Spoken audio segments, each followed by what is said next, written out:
911. I need the cops here at Hartford Distributors right away, shooting. What's going on? Who got Somebody shot? got shot. I got shot. Okay, I need some information, sir. Who Somebody, got shot? we need the cops. What, Omar Thornton's shooting people. I just got shot. Okay, I need to know what his name is. His name is Omar Thornton. He's a black guy.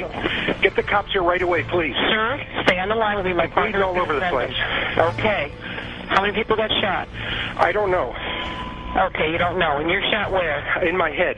You're shot in the head? Yeah. And what's your name? My name is Steve Hollander. Okay. What's that medical help? Who's the person shooting people again? His name is Omar Thornton. He's a black guy. He's wearing shorts. Okay, black man, shorts, anything else? What kind of gun? I don't know. I didn't see it. You didn't see it. And where are you in the building, sir? I'm hiding in an office. Hiding where? In an office. People are running all over the place.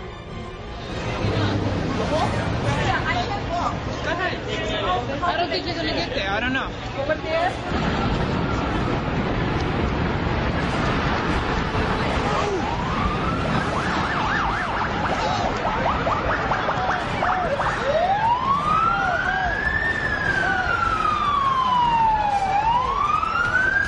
Oh, shit. Oh, shit. Oh, man. Holy shit.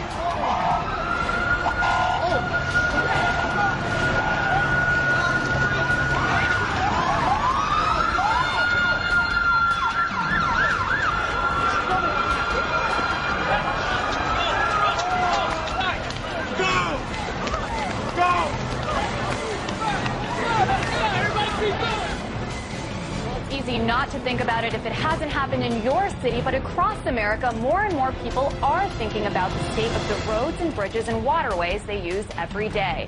Problems with infrastructure can inconvenience your commute, or in some cases, it can kill you. And it continues to fall apart in cities large and small. RT correspondent Christine Frizzau has the story. What goes up must come down. A simple law of gravity, and it seems to be what is happening in America. The Americans seem to think that the party's going to last forever, and the holiday goes on, and they don't really see the error of certain things. I mean, Thomas Rainsford Lounsbury was an educator in the 19th century, and he said, "It never ceases to surprise me at the infinite capacity of the human mind to resist the introduction of useful knowledge." And that's what it is. People know better. People sense better. But they go against it. They just think there are no consequences. It kills me forever. It's a steady downhill slide. You know, this country is really finished. I mean, it really is technically finished. It's just a matter of playing out the end game. Well, that's true. It's true. You can see it. You can smell it. Anyone who can't see it or smell it doesn't understand. Yeah. There's a medical term that they use in hospitals when a person has no future left on this planet, they can't be helped anymore, and they put it on the chart, CTD, circling the drain. And that's what we're doing. We're slowly circling the drain, and the circles get smaller and they get faster.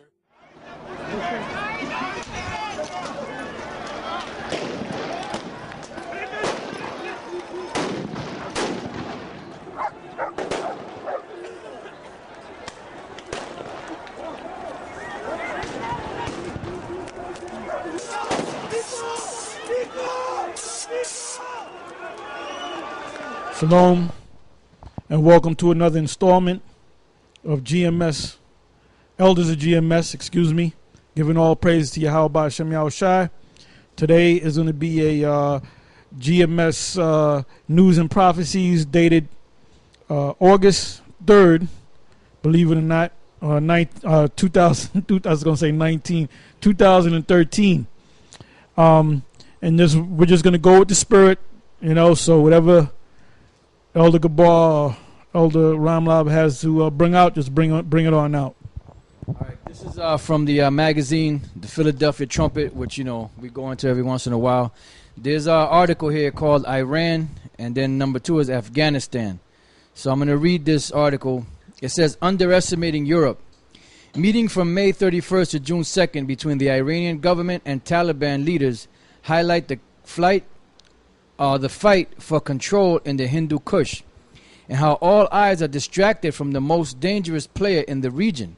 While Iran, Afghanistan, and Pakistan fight to sway the Taliban in order to shore up their borders and counter U.S. influence, they underestimate the European presence. Germany understands what will happen as U.S. power wanes. It is determined not to allow its own design on the Middle East to be undermined. Iran is so focused on its own ambitions, it fails to see that it is already caught in the German whirlwind. See Gerald Fleury's article in last month's Trumpet edition. So the main key here is these European countries and these Arab countries. It says that it actually says that Germany understands what will happen as U.S. power wanes, because that's what's happening right now. You know, the power of the U.S. is waning. You know, it's starting to decrease, and as the U.S. power decreases in the world, that means their status starts to fall. You know, and other nations get up in their stead. That's what happened to those ancient empires. There was a point where the climax of that particular kingdom was at its highest peak, and all nations around it would bow down and obey it.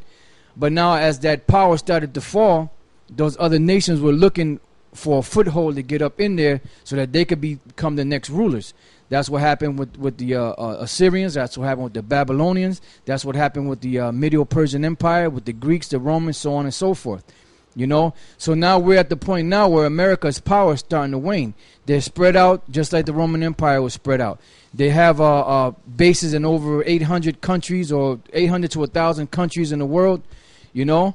And now there's something coming up. I just heard recently that America is supposed to be closing down a lot of its U.S. embassies around the world. I don't know if that's going to be just a temporary thing.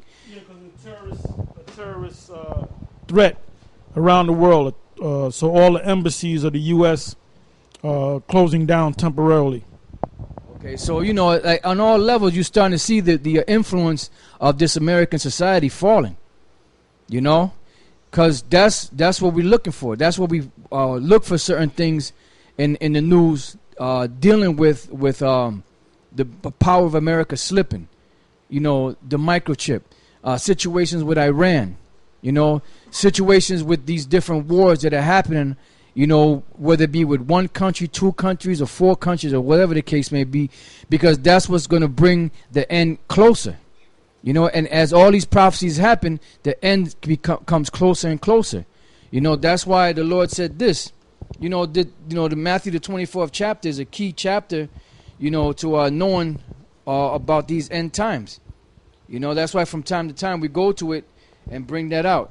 This is Matthew chapter 24 and verse 3. And as he sat upon the Mount of Olives, the disciples came unto him privately, saying, Tell us, when shall these things be, and what shall be the sign of thy coming and of the end of the world? Because see, back then the disciples, they understood that the Roman Empire was only ruling temporarily. And they knew that when Yahushua came back, that was it for the Roman Empire. The Roman Empire was going to be destroyed. But what they thought that it was going to happen during their time. But it didn't happen during their time. It was supposed to happen far off, which we're in that time right now. So they asked him about the end of the world. Now, when you look up that word world in the Greek, the word is eon, which is an uninterrupted rule. All right? But in the case of the Roman Empire was interrupted for a period of 1,000 years. Now America, which is the final leg of that Roman Empire, is in power once again. So it fell, but it wasn't totally destroyed. The remnants of it was still there. So now this so-called American Empire, which is nothing but the Roman Empire all over again, built up, you know, and now it's time for it to come down. So these are the signs that the Lord said to look for when this situation happens, because the main thing we're looking for is for Yahushua to come back. For what? To set the kingdom back up and bring Esau and the other nations down and set us back up into power with himself. So it says, And Yahushua answered and said unto them, Take heed that no man deceive you, for many shall come in my name, saying, I am the anointed, and shall deceive many. And you see that happen a lot. You know, you see these different pastors, these different preachers, you know, these televangelists. Then you got these guys that call themselves Israelites, like Nate, General Gehenna, Bubble Eye Blackfish, Comfy, and all these other guys, all these other clowns.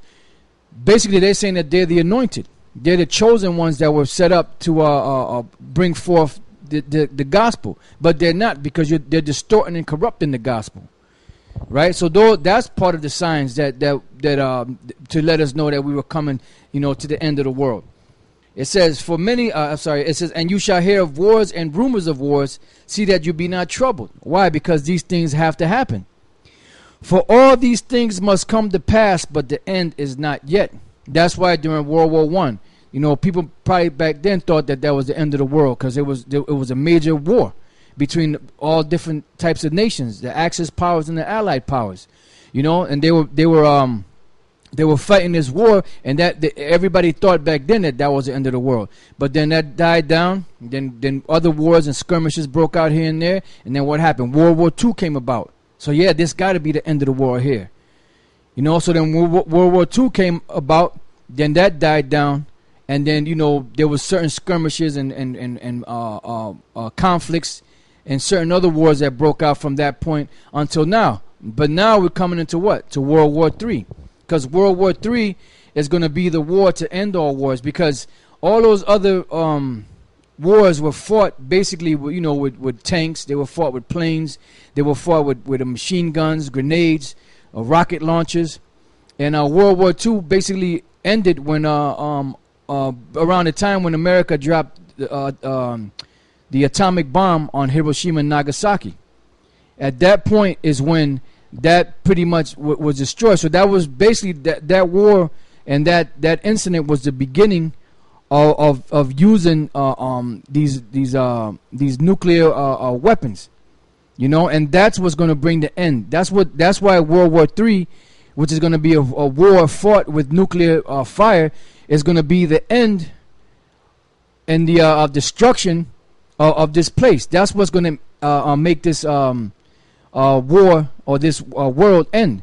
Why? Because all those other wars that were fought weren't fought like that. Matter of fact, before I read that other scripture I have, this is the book of Isaiah, chapter 9. Okay, Isaiah 9 and 5. For every battle of the warrior is with confused noise and garments rolled in blood. And all you have to do is watch movies like 300 and those different movies that men would fight their wars on the ground, with armor and all that, swords. It says, but this shall be with burning and fuel of fire. So what's that burning and fuel of fire? The thermonuclear destruction. That's what's going to end all these different wars. They give me Habakkuk 2 verse 3. I wanted to start down at 16, but I kept going up verses and verses and verses. I really want to read the whole thing, but I'm going to go right to the 3rd verse and read down into the 16th verse, because this is a build-up. See, people don't see what's going on. I run into people every day, and they have no clue as to what's going on, because number one, they don't watch the news all day long. We watch the news all day long. We watch CNN, which is bullshit, but they give you breaking news, international news sometimes. We watch the BBC, we watch Euro News, Russia Today.